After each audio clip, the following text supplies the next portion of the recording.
প্রিয় দর্শক আসসালামু আলাইকুম। আজকে বানিয়ে দেখাবো বার্গার সস।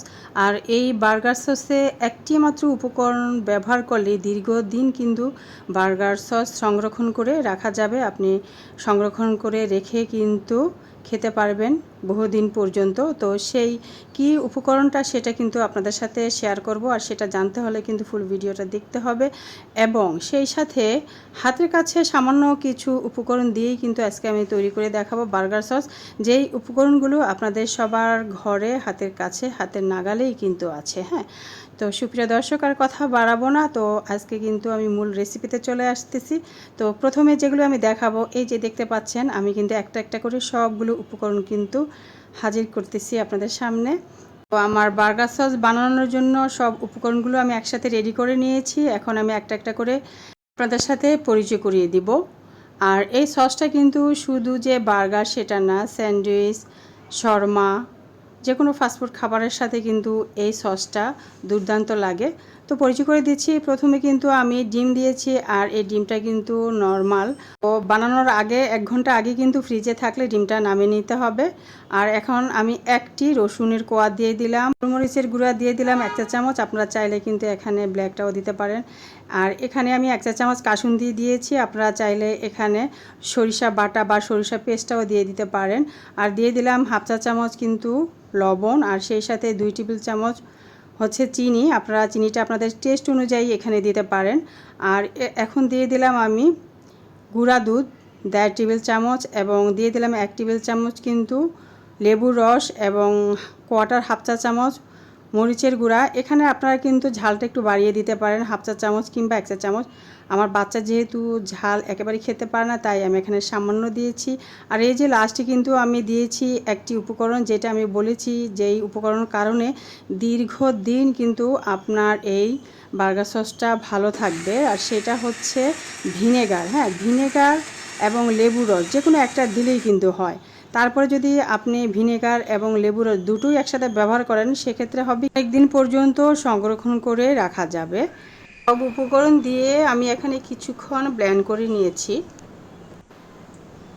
দিয়ে দিব তেল। এখানে আমি মেজারমেন্ট কাপের 1 কাপ রান্নার রেগুলার তেল নিয়েছি এবং তেলটা কিন্তু একবারে দেয়া যাবে না, অল্প অল্প করে দিতে হবে, যেমনটা আমি দিচ্ছি। তো প্রথমে কিছু দিয়ে আমি কিন্তু ব্লেন্ড করে নিয়েছি। এখন বাকি তেলটা আমি একটু একটু করে দিব আর ব্লেন্ড করে নিব। আপনারা খেয়াল করলে নিশ্চয়ই বুঝতে পারবেন। আমি কিন্তু উপর থেকে ঢেলে নিচ্ছি। উপরে একটা ছোট ফাঁকা অংশ আছে, সেটা দিয়ে কিন্তু আমি ঢেলে নিচ্ছি। তো অল্প অল্প করে আমি দিয়ে নিব আর ব্লেন্ড করে নিব। এভাবেই কিন্তু তেলটাকে দিয়ে নিতে হবে এবং ব্লেন্ড করে নিতে হবে, যেমনটা আমি করে নিচ্ছি। আর এই মেজারমেন্টটা হচ্ছে এখানে 1 কাপ সয়াবিন তেলের মেজারমেন্ট। তো সেই অনুযায়ী কিন্তু সব উপকরণগুলো আমি দিয়েছি। আপনারা বাড়িয়ে নিতে চাইলে প্রতিটা উপকরণ সেভাবে একটা একটা করে এভাবে ওই মাপ নিয়ে বাড়িয়ে নিতে পারেন। তো আমার তেল কিন্তু অবশিষ্ট অল্প একটুই আছে, আর সেটুকুও এখন আমি একবারেই ঢেলে দিয়ে দিব আর দিয়ে ব্লেন্ড করে নিব। তো এইভাবে কিন্তু অল্প অল্প করে দিতে হবে আর ব্লেন্ড করে নিতে হবে, তাহলে আপনি দেখবেন বার্গার সসটা খুবই সুন্দর হয় আর ঘনত্বটা কিন্তু চলে আসে।